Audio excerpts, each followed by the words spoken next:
Bakunzi ba Clarence Sport TV rero turi hano aho tumaze gukora sport.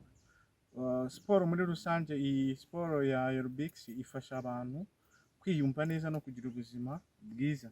Ituma imitemberere y'amaraso iba myiza mu mubiri kandi umuntu akagira ibyiyumvo byiza, ni ukuvuga ngo ikongerera ibyishimo mu mubiri, bigatuma abantu bayikora bahangana n'indwara zitandura muri iki gihe, harimo diyabete, umuvuduko w'amaraso. Ibyo byose bigatuma ubasha kubaho umubiri wawe kontorora ibyo bintu byose ukagira imibereho myiza.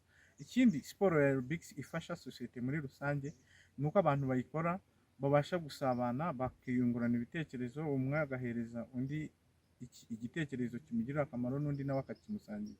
Ikindi ituma sosiyete muri rusange iba nziza, kuko uko waje muri iyo siporo umeze mu mitekerereze siko utaha umeze, utaha wahindutse kandi ufite ibyiyumvo.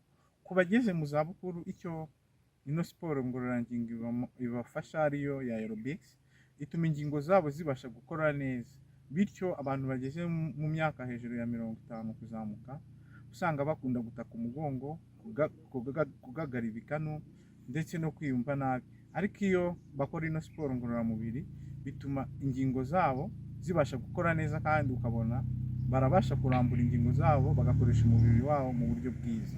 So ku bigo rero byigenga cyangwa se ibya leta, umusaruro uvamo ni uko abakozi iyo bakora siporo babasha kugira ubuzima nyabuzima kandi umubiri wabo ukaba ufite imbaraga mu mikorere, mu bwonko, muri buri kimwe cyose, ugasanga bigatanga umusaruro ku companies cyangwa se ibigo, entreprise, bigatuma abakozi babo babasha kugira imbaraga mu mikorere yabo. Iyo niyo nyungu ya mbere.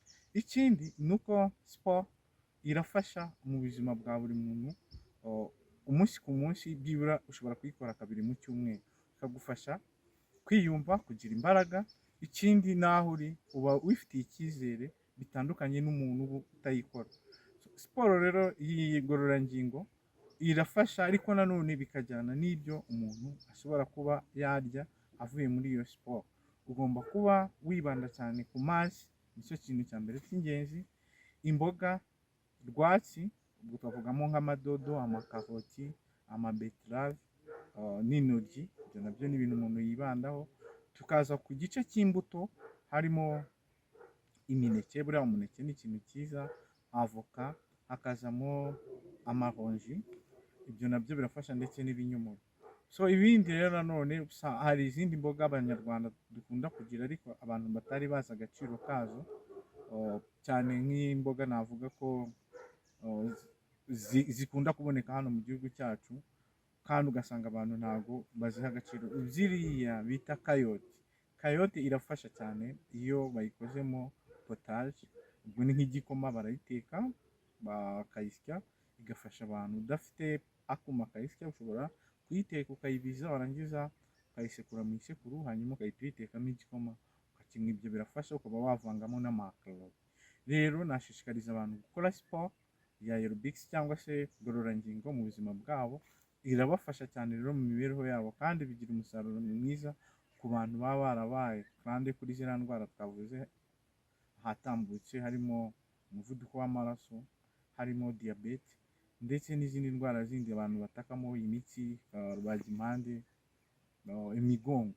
So ikindi nanone ibasha gufasha ino siporo ni uko irafasha mu busabane bw'abantu, ugasanga abantu bari hamwe.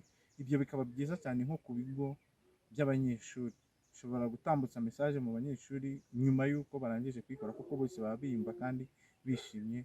Ku bigo by'abikorera, companies acukura amabuye y'agaciro, kubera ko nk'abakozi babo baba bataha bananiwe, byibura 2 mu cyumweru bakabasha gukora iyo siporo, ituma bagira umusaruro mwiza kandi bakiyumva neza. Ibigo by'amashuri bifasha abanyeshuri kwiyumva mu kigo neza no kugira ubuzima bwiza. So siporo ya aerobics cyangwa se siporo ngororangingo ni umumaro wayo muri sosiyete. Twashishikariza ibigo cyangwa ibigo by'amashuri kwikundisha abanyeshuri. Ibigo byigenga mu bijyanye n'umurimo nabyo bikabishishikariza abakozi kuko bigira umusaruro mwiza. So twarangiza tubwira abantu rero ko ari siporo nziza kandi bafasha. Mukomeze muturikinge, mukore share kuri Clarence Sport TV. Nakagaruka.